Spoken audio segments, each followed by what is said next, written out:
Hello YouTubers and welcome to another episode. Just finished off a lovely walk in the park with Bay.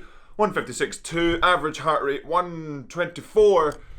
Feeling pretty good and still waiting on a fan to cool me down a little bit while the summer heat comes in. But today, as you can tell from the title, we're talking about overtraining. Yesterday I spoke about sort of motivation through these isolation times, but a lot of people have been training so hard in this time of isolation because that's kind of all we have to do, or we have plenty of time to sort of commit to training or doing anything that we like to do. And so a lot of people have been overdoing it or doing a lot more than they previously would have been used to, and then now feeling either demotivated because they're thinking, oh my goodness, I have to keep doing this, or even the repetitiveness of isolation, or demotivated because everything's getting a bit harder and a bit harder and a bit harder. So today we're going to talk about overtraining. What is overtraining? And overtraining sort of tips you can sort of make sure that you're not going to overtrain, and tips that, so how do you know you may be overtrained? But now, after the session, we've got to fuel up, because remember, food is fuel, which is a big key to not overtraining. So have some food and discuss how food is very important to not overtraining. So let's get to it. Yeah. What's this? Yeah, what are you doing? Yeah, what are you doing? Yeah, what are you doing down there? What are you doing? Yeah. And we've made it outside. Yam's having a little bit of a tanning session. Just finished fueling up after the session, because remember, like I said, food is fuel. And I know I do repeat that over and over again because it is very important to get the right amount of fuel for you in after a session. And so overtraining and food are very, very tied together. It can be really easy to underfuel and then end up becoming overtrained. And a lot of people say it's a case of there is no overtraining, it's all about underfueling. I'm not sure if I quite believe that it's so black and white like that, but it can really tie in. If you're underfueled, it is much easier to become overtrained. And so it's a case of, you can't just generally become overtrained with one session, one underfueled session. It's a kind of thing about multiple sessions where your body is just burning itself rather than burning the fuel to get through a training session. And over time you end up becoming extra fatigued, and the sessions become extra difficult. Even the easy sessions become extra difficult, and that's where you start running into problems about overtraining, not being able to recover for the next session, and really just having that whole sort of lethargy towards everything. And that's kind of what overtraining feels like. I'm pretty sure I've had it, or I've at least, when I was just before my tonsillitis and got my tonsils out, really just felt like everything was just bleh. And that's kind of, you don't really know what it feels like until you look back at how it felt, if that makes sense. And so that's a difficulty with overtraining. It can, to start with, feel like a lot of different things. Like, are you just tired? Are you underfueled? Are you getting ill? And it's kind of, that's where the difficulties come with overtraining. It's, are you overtrained, or are you a few of the other things that can be reasonably easily fixed? Like, maybe you just need more sleep, so sleep some more. Or maybe it's a case of you're ill, then it's a case of, okay, we need some rest. And with overtraining is rest as well, but there's a difference between resting for overtraining and resting because you're ill. Maybe you need some antibiotics, maybe you need some medicine to help you get over that illness, whereas overtraining is more of a, okay, you just need some rest, some time off. But how do you tell that you're overtrained? Well, there's a few different things that you can kind of look at to see if you are overtrained. A couple of them that's coming out, if you've heard of heart rate variability, so it's the basically different fitness bands and fitness monitors can give you this heart rate variability, but it's the time between heartbeats, if I'm understanding it correctly.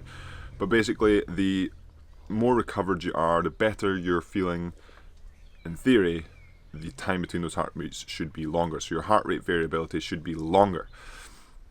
And so if you're able to measure your heart rate variability over time, you can tell, okay, my heart rate variability has stayed consistently low for quite a while. Maybe I'm just edging into that overtrained style of things, or maybe it's just a case of, well, I can keep an eye on it. If it's good, I can keep training. If it's slow, maybe I have to take it easy and then keep it sort of at that level state. And along the same lines, your resting heart rate. You can take your resting heart rate every day, generally trying to take it at the same time, whether it's going to bed or getting up in the morning. Generally people take it when they're getting up in the morning. Basically, you can either, there's loads of apps on your phone that can take your heart rate. You can have fitness monitor that can take your heart rate. You can put a heart rate strap on your chest and measure that, or old-fashioned, get a timer on your phone, your watch, and count your heart rate as it climbs over to a minute. So over time, you have an idea of the same thing with the heart rate variability, idea of your resting heart rate. So if it's normal, say normal for you is 60, and it stays at that level 60, but then on another day it hits 80, you're probably not necessarily overtrained for that day, but something's going on to push it that high. Generally, up to about a 7 beat variance of that normal heart rate should be okay, but if it's approaching 10-15 beats higher than that normal, then there's something going on. And then overtraining generally happens when you're sitting at that over 10-15 beats for multiple days, maybe even weeks at a time, where your body just doesn't get any recovery or enough recovery in, where it starts to just break down and really struggle with that recovery, and just the fatigue becomes too much and you can't really recover from it. And that's kind of the issue with overtraining. You could be feeling great, you could be hitting all your numbers, and then all of a sudden, after a few weeks, you just collapse. You just really start struggling with things, and you're thinking, well, last week I was doing great, but this week I'm just not feeling it. And let's go back to my experience back before I got my tonsils out.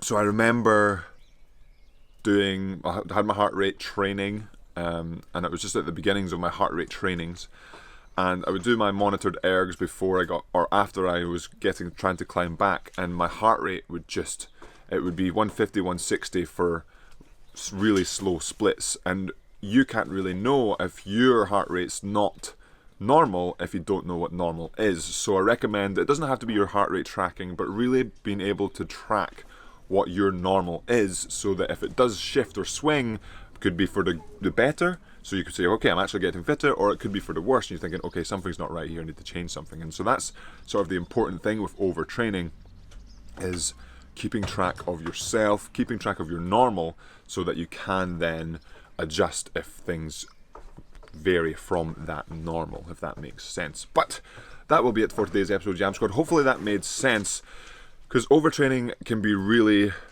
really hard to say, yes, I am overtrained, because it's a little bit of that ego as well. Say, oh no, I'm just a bit tired, I'll have some extra sleep tonight and I'll be fine tomorrow. Or it could just be, okay, oh no, it's just a little cold or something, I can keep pushing on. And then it's that time when we keep pushing on that we end up digging ourselves into a deeper hole and causing sort of that real burnout, where it does take a long time to recover from. But like I said, if you are struggling with this, I'm not the expert in the field, I'm not an expert in the field, so recommend talking to a doctor, talking to your coach, talking to your support network to see what you're feeling, and seeing if it lines up with other things, whether it's overtraining or an illness, or maybe tired or lack of motivation, and then seeing what could be done to help you get better, especially through these times of isolation, where the motivation can really sort of ebb and flow, go up and down quite quickly. It can be just that case where that day or that week you're really motivated, so you do loads and loads of training, and then the next week you're thinking, oh, I don't really want to do any training this week, partly because you did loads last week, or partly because you've just lost that motivation again. And that's the difficult thing with these times. Everyone's in the same theoretical boat of just sort of getting through it together. And as always, Jam Squad, remember to subscribe if you haven't already, hit that like button, and I will see you, what day is it today? Thursday, it's Throwback Thursday, and I will see you tomorrow for another episode of the vlogs. Remember to stay safe, stay healthy, and I'll see you tomorrow.